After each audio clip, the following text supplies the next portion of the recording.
News that Billy Graham went home to be with the Lord today brought up a lot of thoughts for me. So I've written down some things that I would like to share with you. And I owe a lot to Billy Graham. When I was 14 years old, my parents took all 6 of us kids all week long to a crusade in Fargo, North Dakota. It was a Billy Graham Association crusade. And I remember the very first night, my heart would be pounding, and I knew that I needed to go forward and ask Jesus into my life, but I didn't have the courage. And so I waited every night. I went to the crusade, and every night I thought, oh, I need to go forward, but I didn't have the courage. Finally, the last night, I don't know what possessed me, but I was sitting up in the upper part of the arena. It was the Fargo Civic Center, and with some kids from my hometown. And so it took me a lot of courage, but I decided I have to do this.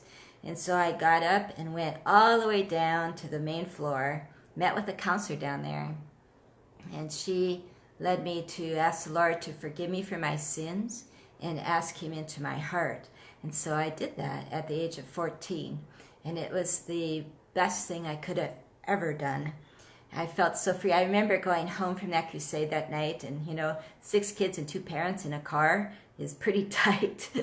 Back in those days, we didn't have seatbelts. And I remember my brother James did something that was really annoying to me, and I didn't even get upset. It was just like I was so free, and I was so happy.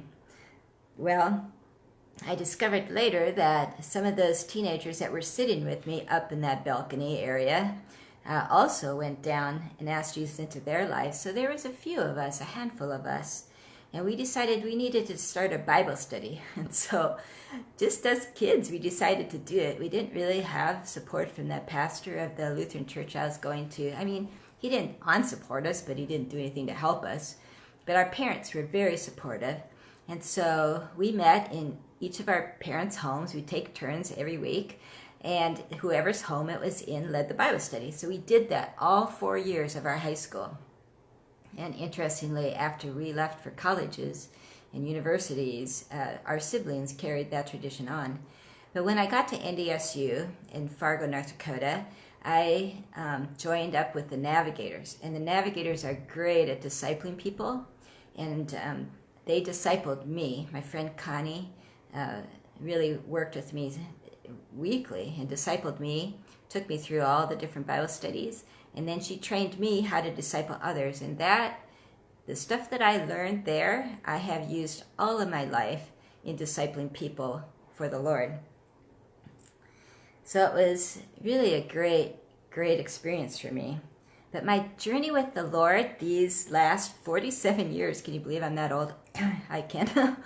47 years has really been an adventure. For many years, I was married to a pastor, and we pastored the Church of the Nazarene in several different places. And that was really a blessing for me. I loved being a pastor's wife, and I really enjoyed the ministry work that I did in the churches that we were in. And we have friends in all of these churches still. And then I got involved in mission trips, and that has been a huge blessing. We've been to Russia and to Poland. I went to Poland the last couple of years on mission trips. And we lived in Hungary, Budapest, Hungary for a while, and we have great friends, really still friends in Russia and several in Poland, because those are really recent. But we have really wonderful friends from the 3.5 years we spent in Budapest. So that has been a journey that the Lord led me on that I never would have anticipated. It has been just really wonderful for me. But there's been difficult times in my life, like all of you. We all have difficult times. I've been through many different things, including a divorce, and that was very difficult. And just so many things. Infertility was a huge thing for me. And, of course, we lost our home in the fire when we lived in Budapest. And there's just been lots of things that I've gone through the years. But the thing that God has never left me, He has walked beside me through all of them and held me by His righteous right hand. And I really I love that verse. He holds me, and he helped me through those times. He guided me, he counseled me, he encouraged me, he strengthened me. And if it wasn't for God, I don't know how that I would have made it through some of the very difficult times of life. But the Lord has been so faithful to me through all of these years. And my relationship with the Lord has been really a top priority for me. Ever since I was 14, I always tried to do what the Lord wanted me to do and asked of me to do. And as a young lady in my 20s, I would ask the Lord to help me to be a godly woman, that would leave a legacy on this earth. And through the years, he has been working with me. God has been working with me and training me and teaching me. And sometimes I feel I'm always in God's school. It seems like he has a lesson to teach me, and I finally learn the lesson, and just like that, I'm back in God's school because he's got another lesson to teach me. But he has been working with me. Gosh, I'm 61 years old now. So since I was 14, 47 years now, he's been working with me and helping me and teaching me and helping me to become the person that he wants me to be. And it's been my goal to bring honor to him in my life, in all that I do, to please him. And I pray that often, that this day that I live, that I would bring honor to him and to please him, because he has done so much for me through the years. And now, as seasons of life, there's so many seasons of life. Now we're in another season of life, and we're here in Iowa. And I work in my local church, and I enjoy doing that. But I also, the Lord had me start a small home business, my Norwex business. And when I started that business, I asked the Lord that it would be something that I could help people and encourage people and influence people for good. And I wasn't sure that I was doing any of that. I've been in the business for 3.5 years. But just recently, in the last couple of weeks, the Lord has pointed out to me something that has been encouraging to me. Because I've met so many people through my Norwex business. I have a lot of friends, a lot of clients, a lot of consultants.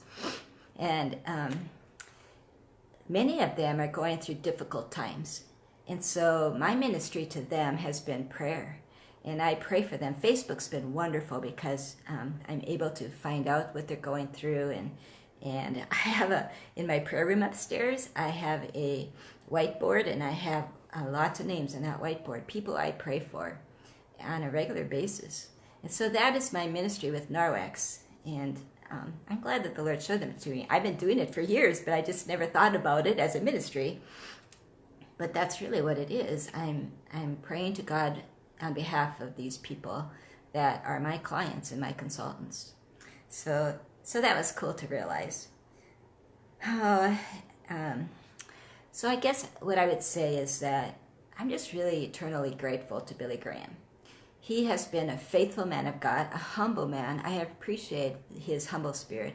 He has been all over the world, and yet through his association, he has held crusades in little towns like, I guess Fargo's not so little, but back in 1970, it wasn't the big roaring town, And so he even scheduled a crusade for Fargo, North Dakota. And it was because of that crusade that I became a believer. And, I will always be grateful to Billy Graham for that. He has had a huge influence in my life. And I can only imagine the great celebration he's having in heaven today. I'm so glad that he's finally home with the Lord. And if you don't know the Lord and you don't have him in your life, please contact me. I'd be more than happy to talk with you, because it's a life changer, and it's an eternal life changer. And in this day and age, we really need the Lord. Thanks for listening. Bye.